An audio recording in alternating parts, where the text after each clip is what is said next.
자, 빠르게 시작하겠습니다. 넷플릭스 시리즈 지옥에서는 이런 장면이 나옵니다.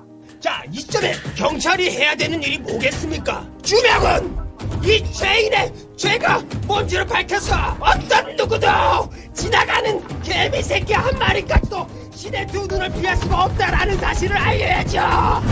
또 네이버 웹툰 비질란테는 경찰 후보생인 주인공이 법이 가해자의 편에 서 있다고 생각하고 자신의 힘으로 정의를 실현하기 위해 합당한 처벌을 받지 않았다고 생각하는 범죄자들을 찾아가 직접 단죄하는 내용을 담고 있습니다. 에피소드 중 일부는 실제 일어났던 사건들을 모티브로 하는데 해당 회차의 댓글들을 보면 대부분 통쾌하다거나 실제로 저런 일을 하는 사람이 있으면 좋겠다는 반응까지도 보입니다. 이 외에도 등장인물이 법의 테두리를 벗어나 자신의 힘으로 악당들을 처벌하는 수많은 상장물들이 존재하고 또 많은 사람들 역시 그 내용에 열광합니다.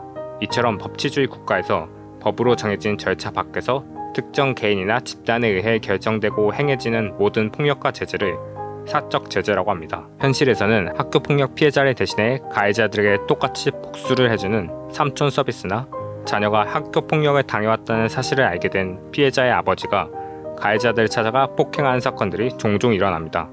또 인터넷에서 활동하는 익명의 해커 집단인 어나니머스처럼 전 세계적으로 활동하며 사회적인 지지 또한 받는 거대한 사적 제재 집단도 존재합니다. 하지만 폭력이 아닌 법이 지배하는 국가 원리인 법치주의를 따르는 국가에서 이러한 사적 제재는 범죄에 해당합니다. 비록 처벌의 대상이 아무리 죄질이 나쁘고 확실히 범죄를 저지른 사람이라 할지라도 국가가 아닌 다른 주체가 다른 대상에 대하여 폭행과 제재를 가하는 것은 사이다처럼 느껴질지 몰라도 틀림없이 범죄에 속합니다. 대한변호사협회 수석 대변인 이윤우 변호사는 법치주의에서의 형벌이라는 것은 질서 유지를 위해서 국가에게만 부여된 권한인데 이런 사적 제재가 발생할 경우 무법 세상을 만들 수 있다라고 한 적이 있습니다. 나쁜 사람을 국가 대신 처벌했다는 것만으로 지지를 받고 용서된다면 법의 권위가 무너질 것이고 사적 제재에 대한 제한이 없다면 누구나 사적 제재를 한다며 사회를 혼란스럽게 만들 수 있습니다. 또 다른 문제점은 사적 제재의 기준이 현재의 사법 시스템과 달리 감정에 치우쳐질 가능성이 높다는 것입니다. 물론 현재의 사법 시스템에도 모순점이 존재하고 범죄자의 처벌과 집행 과정이 사회의 공분을 살 수는 있지만 개인이나 집단이 자체적으로 판결을 내리고 처벌을 집행하는 과정에는 저지른 죄에 따른 합당한 처벌이 아닌 개인과 집단의 순간적인 분위기와 감정에 의해 처벌이 이루어질 수 있다는 뜻입니다. 마지막으로 사적 제재의 대상 선정과 과정을 아무리 정교하게 할지라도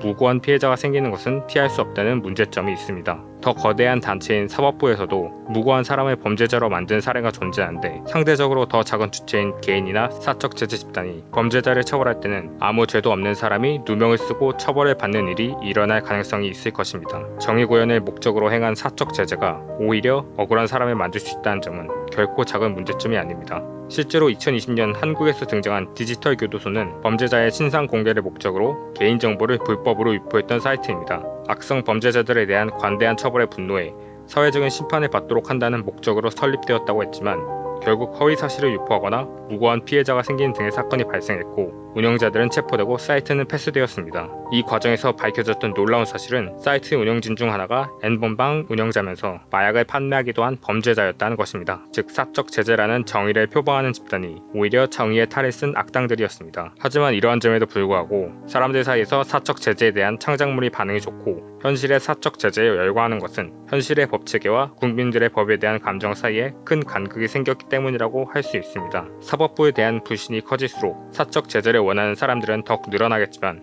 공정하고 정교한 법체계 아래에서 죄를 지은 사람이 합당한 처벌을 받는다면 사적 제재를 원하는 사람들은 줄어들 것입니다. 결론적으로 사적 제재가 옳지 않은 일이기는 하지만 그것이 존재하는 근본적인 이유는 범죄자에 대한 납득할 만한 제재가 가해지지 않아 법, 제도와 국민들의 전설을 비롯한 현실과의 괴리, 피해자에 대한 보상과 지원의 부족함으로 인해 발생하는 것이므로 사적 제재를 완벽하게 막는 것은 힘든 일이라고 할 수 있습니다. 다음에는 알파고가 이세돌을 이겼던 비법, 딥러닝에 대한 영상으로 돌아오겠습니다.